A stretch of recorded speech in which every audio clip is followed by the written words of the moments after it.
C'est le jour J les amis, je suis sûr que comme moi vous êtes nombreux à avoir reçu vos nouveaux iPhones. Dans cette vidéo on va parler de plusieurs sujets. Déjà je vais vous présenter un petit peu mon iPhone 15 Pro Max et savoir si c'est un bon achat, faut-il l'acheter. Mais surtout on va parler de quand est-ce qu'il faut changer d'iPhone. Dans tous les cas lorsqu'on change d'iPhone ou de smartphone, qu'est-ce qu'il faut? Il faut le protéger. Et pour ce faire aujourd'hui on va parler d'un moyen sûr de protéger vos iPhones avec la marque Casetify. Casetify vous propose des coques, protections et accessoires pour iPhone avec de belles nouveautés pour les iPhone 15. Sur leur site, vous allez avoir le choix entre différentes gammes de coques avec différentes robustesses.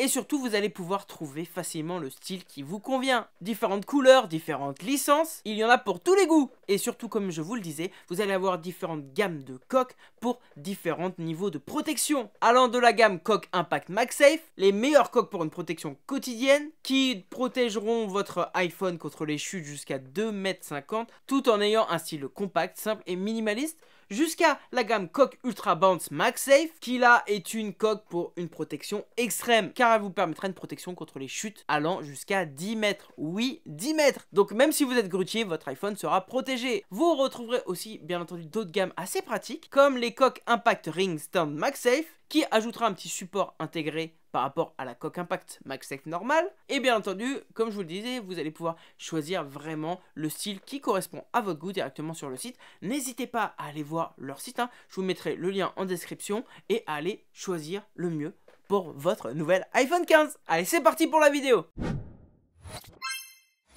Tout d'abord, félicitations à ceux qui ont opté pour un nouvel iPhone cette année, que ce soit le 15, le 15 Max, le 15 Pro ou le 15 Pro Max. Et surtout, félicitations à ceux qui n'ont pas craqué. C'est difficile avec la hype de début septembre, la keynote, etc. de ne pas craquer et surtout de ne pas se laisser tenter par les nouveaux iPhones.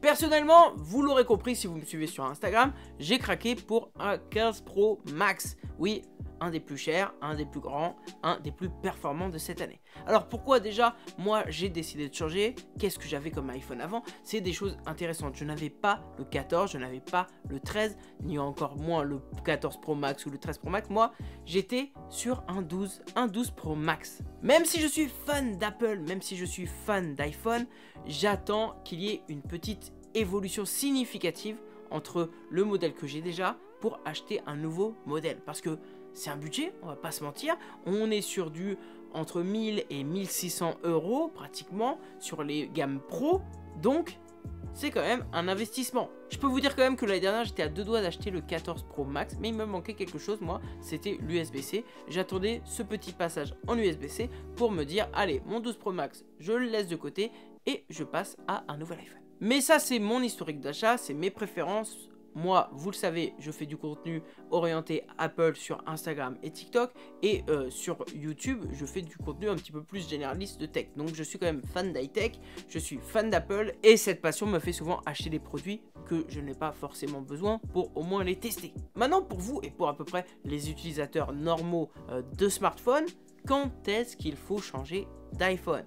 Vous le savez, il y a très peu d'année en année d'évolution. Il y a des petites évolutions qui, sur le papier, on a l'impression que ça change tout, mais dans l'usage au quotidien, ça ne change pratiquement rien. Moi, personnellement, je vivais encore très bien avec mon iPhone 12 Pro Max. Ok, il a subi, l'arrière est complètement cassé, fissuré, et j'ai réussi à vivre avec les problèmes de cette version. Que vous ayez un iPhone qui a 3 ans, 4 ans, 5 ans, 6 ans, 7 ans, quand est-ce qu'il faut changer? Le premier élément pour savoir s'il est préférable de changer un iPhone, c'est de regarder la dernière mise à jour. Est-ce que vous avez une compatibilité sur votre iPhone avec la dernière mise à jour? iOS 17 par exemple. Pour rappel, je vous affiche ici les iPhones qui sont compatibles avec iOS 17, mais si, comme moi, j'étais utilisateur de l'iPhone X et vous l'êtes toujours, vous voyez que vous n'allez pas pouvoir avoir cette reconduite de mise à jour. C'est-à-dire que les fonctionnalités et les mises à jour, les correctifs de votre iPhone vont s'arrêter là.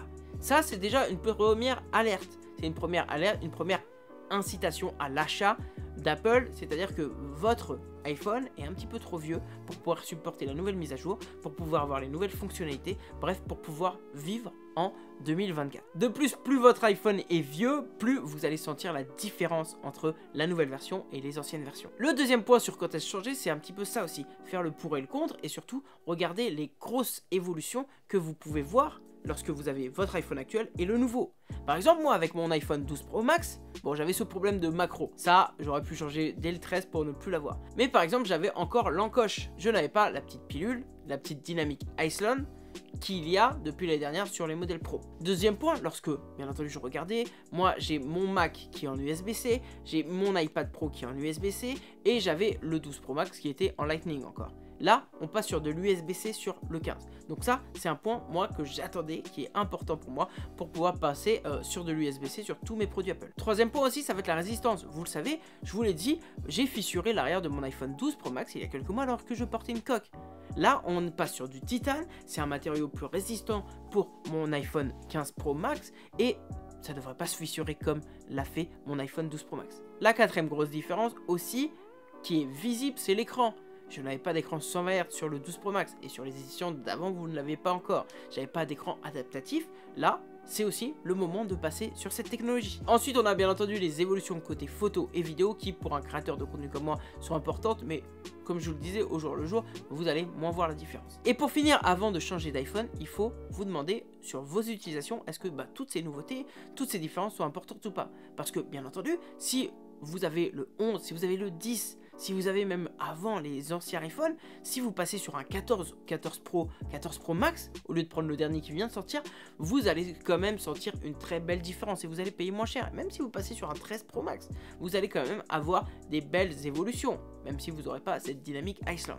Donc on n'est pas obligé de partir sur la dernière version, il faut vraiment faire le pour et le contre, entre par exemple celui qui rentre plus dans notre budget, si c'est le 14, vous regardez les évolutions entre le 14 et votre iPhone actuel, et vous regardez si ça correspond à votre utilité. Dans mon historique d'achat, moi ça me fait changer d'iPhone à peu près tous les 3 ans. Ça va être à peu près pareil sur les Apple Watch, tous les 3-4 ans, là on va avoir une vraie évolution des Apple Watch. Là c'est à peu près pareil sur les iPhones, il faut quand même attendre souvent 3-4 ans pour voir une refonte ou une amélioration. C'est ce qui était le cas entre le X et le 12 Pro Max, si je me souviens bien, et ça est le cas aussi entre le 12 Pro Max et le 15 Pro Max, c'est qu'on a quand même une belle évolution, et c'est ça qu'il faut prendre en compte. Voilà les amis, vous savez comment à peu près paramétrer votre cerveau pour savoir si ça vaut le coup d'acheter le nouvel iPhone. Je vous proposerai bien entendu une vidéo un peu plus complète après plusieurs jours, plusieurs semaines d'utilisation sur mon iPhone 15 Pro Max, et bien entendu je vais vous partager aussi beaucoup de contenu